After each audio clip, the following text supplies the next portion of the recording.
Hey guys, me it's Dr. Masood. I want to go over with you, you know, fish oil, krill oil, and I want you to understand this, that you really probably want to listen to this one because I'm not selling anything, and so I want to make a big difference in your life. When I want to cut out all the advertising.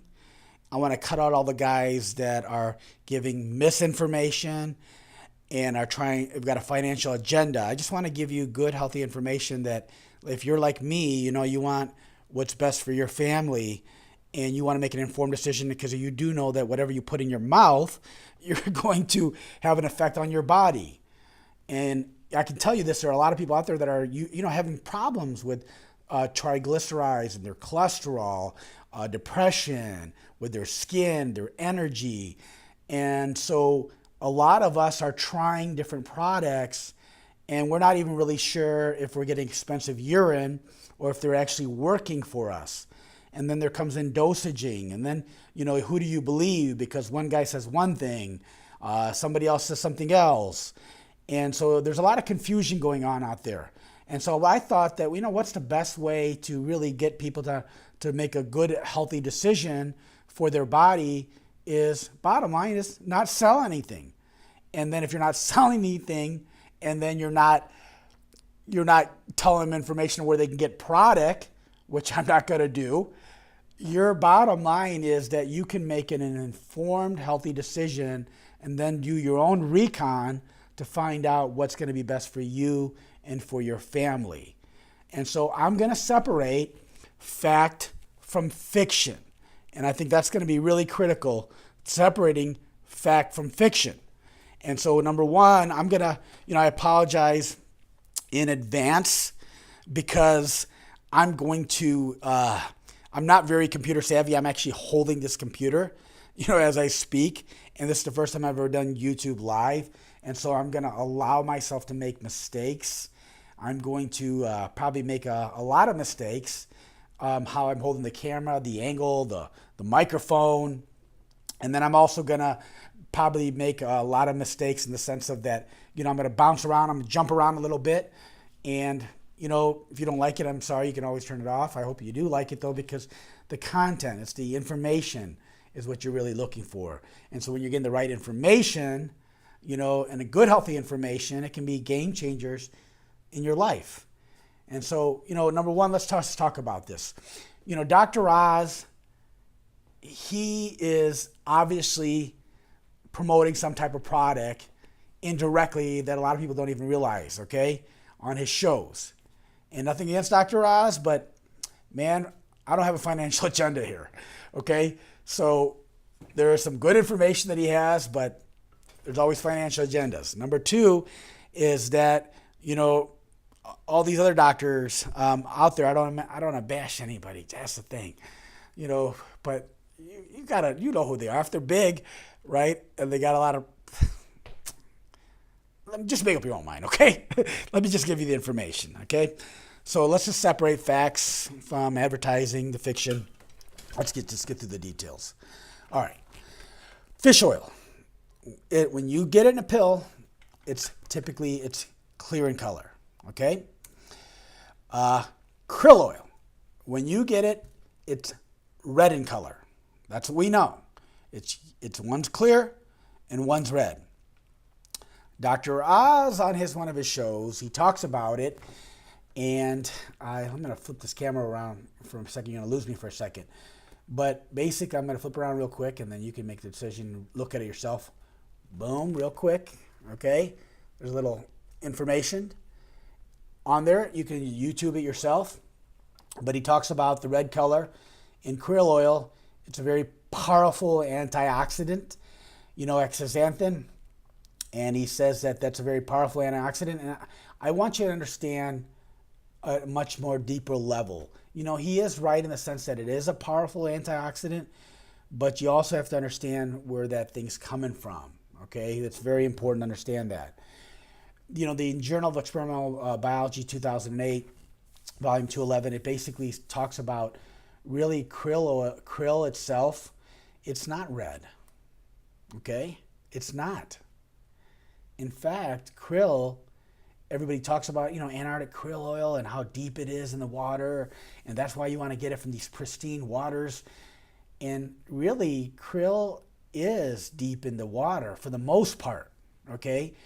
And at 50 meters below, basically, and the reason it is so deep, okay, at that deep level, is because krill's DNA can be damaged very easy by ultraviolet radiation and light and all that stuff. So basically, or when it's under stress.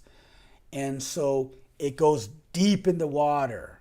And when it's deep in the water, it's not red. It's very clear in color. So if you caught it deep in the water and you didn't stress it out because you were a predator and then you ate it, guess what? You wouldn't eat red. You'd be eating very clear stuff, the krill. You'd be eating clear. Now, if in the winter months that krill went up to the top, guess what would happen? Like, it would go to the top, then it would secrete a pigment out that would be red in color, that xanthine, and it would be secreted out because the DNA doesn't want to be getting damaged.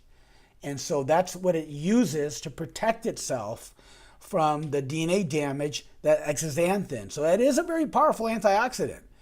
The other thing it's going to secrete itself, so when it would get captured, if it's out, it's under stress, it's going to secrete that pigment as well to help itself deal with the stress, so it doesn't break down. And so that's the important part. That xanthine is actually, it's there to help protect its DNA. It's there to help protect itself from the damage that can occur when you are under stress. Okay? So obviously then xanthine becomes something very important from a DNA perspective for the krill, and an antioxidant aspect too. And so then it comes into, well, does fish oil have xanthine? Does it have that? No, it doesn't have that. Okay, so krill does have that, but fish oil does not have that powerful antioxidant. Okay, but then the other things you also should be aware of is that, fishery reports have shown that the krill oil, bottom line, when they're bottom to the surface, they're clear. When they come up in summer months to eat the plankton, they're going to be red in color and produce that, okay? So I'm going to show you real quick a picture of a krill that's deep in the water, and you're going to see it's not red at all, okay? It's actually clear, if you can see that, okay? So it's very clear in color deep in the water, okay? Pristine water. So the other facts is that, the krill oil, there's something else really important for you to know, okay? That when you're looking at krill oil, you got to ask yourself, when I take this supplement, how much am I actually utilizing? How much am I utilizing and how much am I not using? And so with krill, the omega-3 phospholipid, it's in the form of what's called phosphatidylcholine. Okay, that's very important to understand. The fish oil, it's in the form of the omega-3 phospholipid. It's in the form of, it's a form of a triglyceride. Okay, so the forms are different. So what does that mean to you? What that means to you is that the triglyceride form, it has to go through a sulfates of a process. Okay, so it's not going to be available immediately like the krill oil will. It's going to be available much more quicker for your body. And so what that simply means is that one's going to be it's going to be available more easier, the krill, and one will not be. Okay? The other thing that you're going to need to know is that the krill is going to have that xanthine and the fish oil won't. Okay, so those are important distinctions that you should be aware of. The other thing, because it's got that xanthine, the krill oil does. Have you ever had like fish oil, and you notice it? For some people they can't take it because they belch a fishy, or they get a fishy taste to it. Well, the thing is, because it doesn't have that xanthine, a fish is more prone to go rancid. Okay, because it doesn't have that protective antioxidant. where the krill it has more protection than the fish oil will. Okay. The other thing then, with that said, so Dr. M, what do you take then? That's the question, right? Now, I personally take krill. Okay, I personally do. But here's the tricky part. With my kids, they take fish. See, I take krill, and my kids, they take fish. Now, why? I'll tell you why. Some people can't swallow pills. Not all my patients take krill. Some of my patients take fish. Because, again, not everybody can swallow pills or have difficulty swallowing pills. Now, it's true that the krill oil pills are much smaller and the fish oil pills are much bigger. That's true. So it's easier to swallow krill than it is to fish. But not all people can swallow pills. And so I have a brand, I'm not going to mention who, but I have a brand that I use in my clinic that basically for my kids, there's no sugar and it tastes like soft serve ice cream. And so they'll take it. They don't get no fishy aftertaste, none of that. So they'll take it. I'd rather have them take krill, but bottom line, they won't take it at all. So it's lesser of the two evils. I'd rather have them taste something that tastes like ice cream that's going to get a good healthy omega-3s into their body. So they'll take that. So I take krill, kids take the one that tastes like ice cream. Okay? Easy. Some of my patients, they won't take the pill. They take the one that tastes like ice cream. Now, some people don't like ice cream. They got other flavors too, but bottom line is they'll take that as opposed to the krill. So it goes either way. Okay? The benefits, krill's got better benefits, in my opinion. You need less dosage. It's got the zeaxanthin, which is a very powerful antioxidant. But again, not everyone will take that. The other part about that is that krill is going to be more expensive. It is. It's more expensive, but then you can get in the argument that, well, it's true. Like, if you take someone's blood, for the most part, and you can do like a trial, I would suggest you do it yourself. Like we've seen consistently with my patients, finding the right dosage. And if you give them a certain amount of omega-3s for that individual, we've seen their triglycerides and their cholesterol really make a big difference for them, okay? You have to give a therapeutic trial. But really, from a clinical perspective, made a difference for them, okay? For me personally, I lift weights. I'm 49 years old. I work out a lot. I train, I run, I play basketball with my kids. I do Brazilian Jiu-Jitsu, I do Muay Thai, and plus I work like a fiend, okay? And so, and naturally my family history, very high cholesterol. Bottom line for me, it's all easy taking control. For years it was very high because the medical doctors would freak out, but bottom line, it's really good. Why? Because I take a dosage that's good for me for krill oil. Okay, so bottom line, what you want to do is you want to get the right dosage for yourself. You want to work with a doctor to make sure that there are objective findings that are working well for you rather than just, okay, I'm done. You want to work with somebody. You want to get your blood test. You want to see if it's not placebo, if there's actually, it's working. So that way, whatever a blood test is going to cost you, even, insurance is not going to pay for it, you're just doing it from a wellness standpoint, it's worth it. Okay? You take it, you get the test done. It's not going to cost you that much. You get the test done, and then you give it a therapeutic trial, and you see if there is a difference for you. And if it's working well for you, everything's looking good, boom. You stay with that, and then you retest yourself in a year, okay? Because you might have to change things. If it's not working well for you, you try something different, and you maybe take krill or other things and see if that's going to make a difference for you. And if it does, then you do that for a year, and then you retest yourself again. I mean, it's not rocket science. It doesn't have to be confusing. Forget about all this confusion type of stuff that's going on. If there's confusion going on, it's usually not kind of the truth. And so the truth is very clear, it's very defined, and there's objective evidence, and you see results. That's it.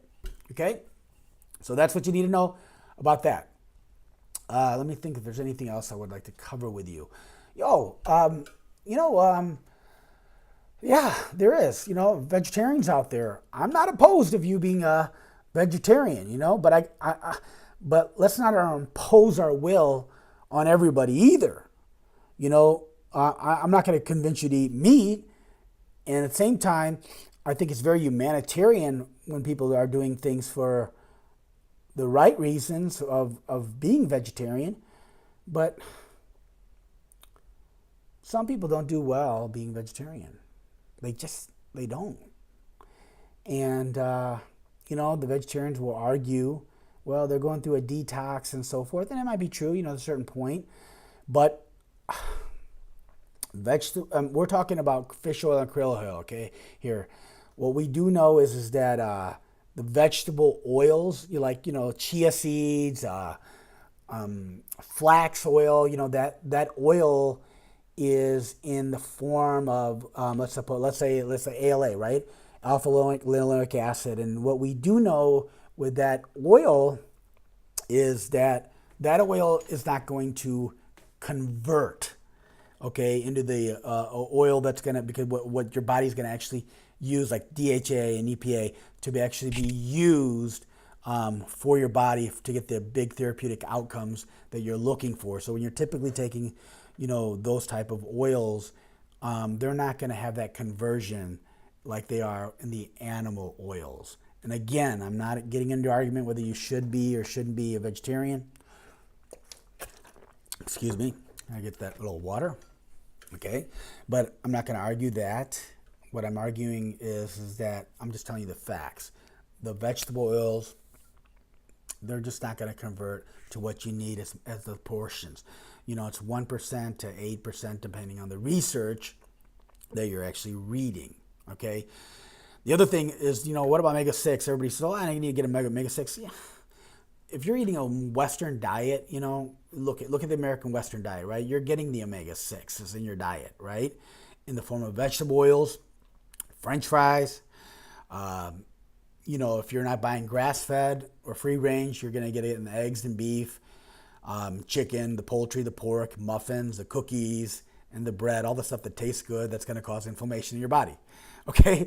But you are going to get the omega-6s in your diet eating the Western diet, okay?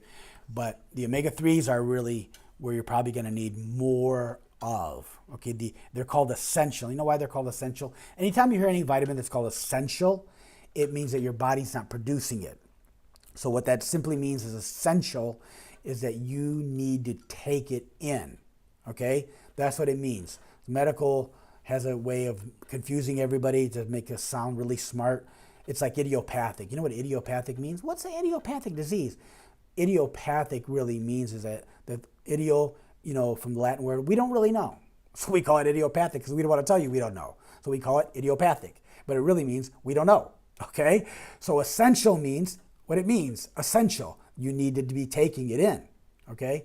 So omega-3s are not going to be converted in your body. They're essential. You need to take them in. And now the other thing I want to tell you about the EPA and the DHA, there's more EPA and DHA, again, in fish than there is in krill. You should know that. There's more EPA and DHA, not DHEA, DHA, okay? EPA and DHA in fish oil than there is in krill oil. But with that said, is that, remember, it's in the triglyceride form, and so it has to go through a conversion process, so it's not available right away. Where in the krill, there's less of it, but it's in the bioavailable form, and so you can get a immediate usage of it right away. And so typically what the physicians have found out that do functional medicine like myself is that we need a lot less of the EPA and DHA when we get it from krill than we get it from fish oil. And so, we need a lot less of the EPA and DHA in krill than we do when we get it from fish. All right? All right. So that's some good information that's gonna be very helpful for you to make decisions on what you should be taking, right? There's a lot of great information there that can really be a game changer for a lot of you guys, especially if you follow it. If you follow that advice, you get the right dosages, you're going to see, man, I could really feel a lot better. You might notice that, wow, I'm getting off some of my medications that I thought I'd be taking forever, and I couldn't figure it out, but my medicines were causing me to have all these other problems. Medicines can definitely be there great for your life, to save your life, but man, if you can find out natural ways to get your joints feeling healthy and better, it's probably a good thing, okay? Especially if you're feeling better. But if your joints are achy and you're thinking you're just getting old, sometimes it could be drug interaction. This is off the topic. I know what we're talking about, but it's on the topic actually. Look, I tried red yeast rice, okay, when my cholesterol was high. Red yeast rice. And, it's natural, right? You guys have heard of that. It's natural. But, I all of a sudden, I felt great. And all of a sudden, I was starting to get like Achilles tendonitis, like bottom of my ankle. Well, I was starting to get pain in there. And I couldn't understand it. I couldn't understand. I'm like, why am I getting ankle pain? And then I started on the other ankle. And I was on red yeast rice for 3 days. And I'm thinking, could it possibly be that? I'm not really sure. Is it just I'm getting older, right? Stopped taking the red yeast rice, and immediately that pain went away. Immediately. And so I tried it again just to test it out. Pain started coming back. So I got off the red yeast rice. Okay, so yeah, could it lower my cholesterol? Yeah, it could have. But they make statins like out of that. Statins, they lower your cholesterol. And so I didn't like that effect. But when I lowered my cholesterol using the krill, for me personally, no symptoms, no problems, no nothing. Now, if you're allergic to seafood, right, you got to keep that in mind too. Don't be taking krill oil, okay? If you're having issues with seafood and shrimp and all that other stuff, do not be taking krill oil. The other thing is that I got to tell you from a protection standpoint is that check with your doctor first to make sure it's all healthy and it's all good for you, that you should be taking a supplement, okay? So I can't, again, tell you what to do, but bottom line is that for me, guess what? I take krill oil and it works amazing, all right? Now, the other thing is that, so you got the vegetable oils, the chia is in the chia seeds and all that other stuff, the flax.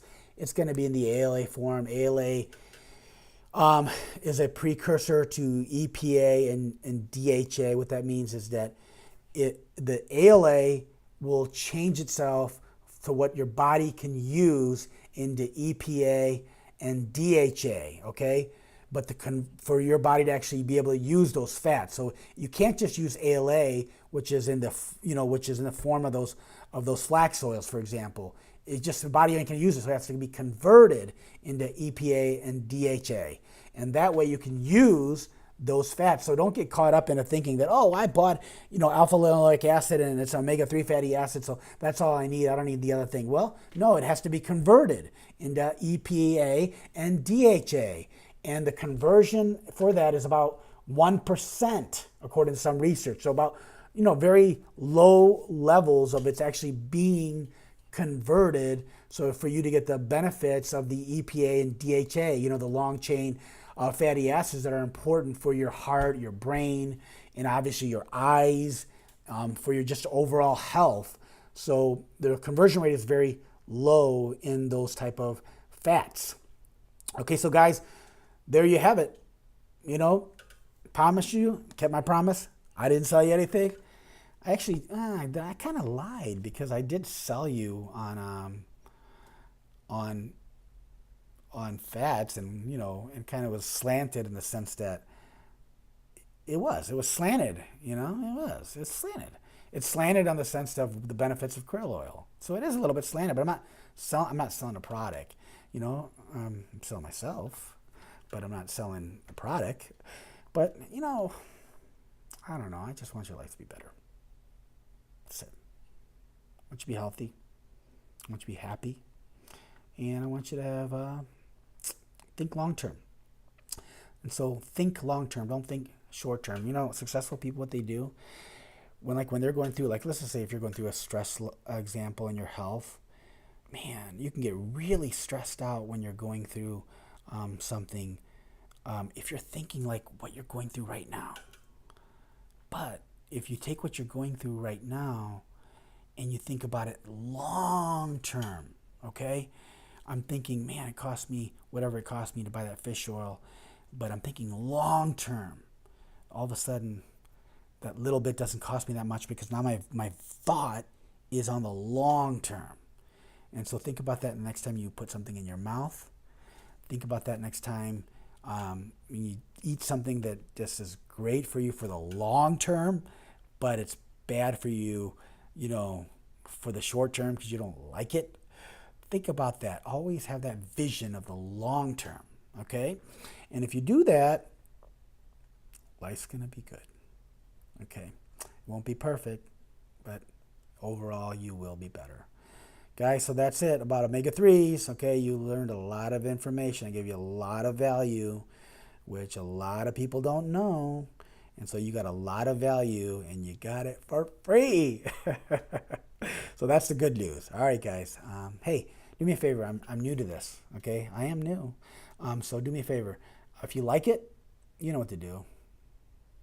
Do whatever you got to do, and share me. Let me know. Let people know, it's good information. But if you don't want to do that too, that's okay. You just have a good day. Take care. Bye-bye. How do I end this?